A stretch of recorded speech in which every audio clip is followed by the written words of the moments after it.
السلام علیکم ناظرین، آپ دیکھ رہے ہیں ڈیٹی پولیٹکس آف پاکستان. میں قربان عمران خان.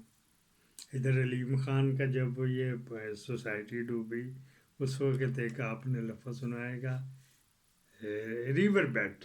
ریور کا بستر جدھر درہ راوی سوندا، ریور بیڈ. یہاں پہ یہ کوئی نیا نہیں ہے، یہاں پہ تو پہلے سمندروں کے سمندر چلے گئے ہیں.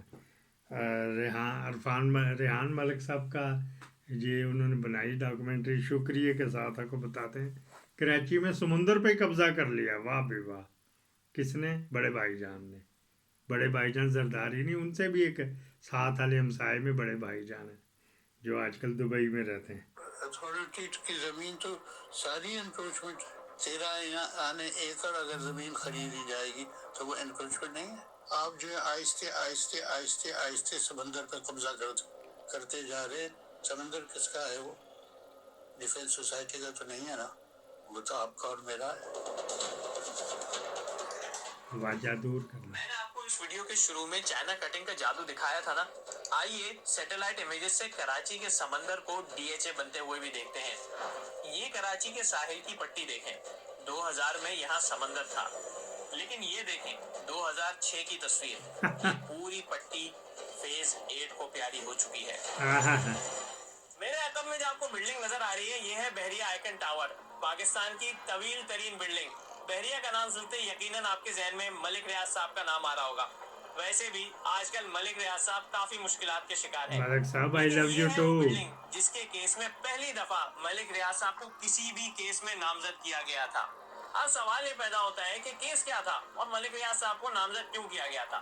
اس کی بڑی دلچسپ کہانی ہے. دراصل نیب کا دعویٰ ہے کہ یہ بلڈنگ قبضے کے پلاٹ پہ بنائی گئی.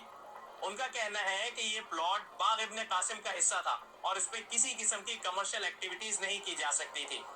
نیب کا یہ بھی دعویٰ ہے کہ سجاد عباسی جو کہ سندھ گورنمنٹ کے ایک افسر تھے، انہوں نے اس پلاٹ کو لیا اور ایک اور کیریکٹر ڈاکٹر ڈن شو کو بیچ دیا. ڈاکٹر ڈن شو وہ کیریکٹر ہے جن کا نام پیک اکاؤنٹس کیس میں بھی آتا ہے اور کہا جاتا ہے کہ وہ صدر زرداری کے قریبی لوگوں میں ہے.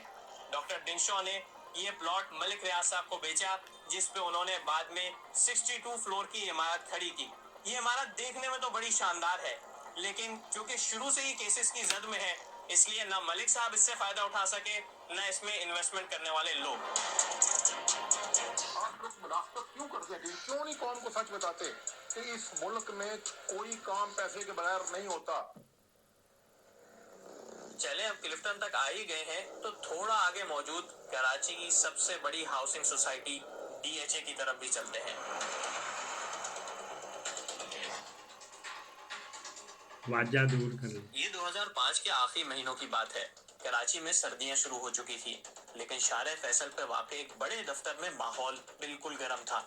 ایک انتہائی طاقتور آفیسر نے ناظم کراچی مصطفیٰ کمال اور کے ایم سی افسران کو اپنے سامنے بٹھایا ہوا تھا اور ان کو باقاعدہ ڈانٹ پلا رہا تھا. ڈان کی رپورٹ کے مطابق اس ڈانٹ ڈپٹ کی وجہ یہ تھی کہ بلدیہ کراچی ڈی ایچ اے کو وہ زمین دینے سے انکار کر رہا تھا جو قیوم آباد کی ایمینٹی پلاٹس کے لیے مخصوص تھی. یہ میٹنگ 2005 میں ہوئی تھی. 16 سال بعد 2021 میں سما نیوز نے فلتھی ریچ کے عنوان سے ایک رپورٹ شائع کی، جس میں بتایا گیا کہ قیوم آباد کی ایمینٹیز کے لیے مخصوص 30 ایکڑ زمین ڈی ایچ اے میں شامل ہو چکی ہے، جس کو ہمایوں کمرشل کا نام دے دیا گیا اور اس کے گرد 5000 فٹ طویل دیوار کھڑی کر دی گئی.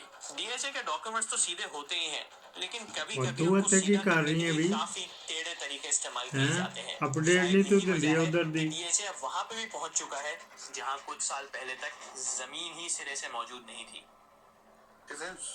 ویلاگ ریکارڈ کر رہے ہیں. اتھارٹی کی زمین تو ساری انکروچمنٹ 13 ایکڑ اگر زمین خریدی جائے گی تو وہ انکروچمنٹ نہیں ہے.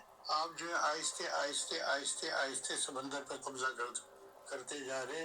سمندر کس کا ہے؟ وہ ڈیفینس سوسائٹی کا تو نہیں ہے نا، وہ تو آپ کا اور میرا ہے. میں نے آپ کو اس ویڈیو کے شروع میں چائنا کٹنگ کا جادو دکھایا تھا نا. آئیے سیٹلائٹ امیجز سے کراچی کے سمندر کو ڈی ایچ اے بنتے ہوئے بھی دیکھتے ہیں. یہ کراچی کے ساحل کی پٹی دیکھیں. 2000 میں یہاں سمندر تھا. راوی ریور بیڈ کو چھوڑو، کراچی سی بیڈ کی فکر کرو. اس جیسے اس میں سے 50 نکلیں گے، پاکستان کا آدھا قرضہ اتر جائے گا، سندھ گورنمنٹ کا پورا قرضہ اتر جائے گا۔ پاکستان زندہ باد۔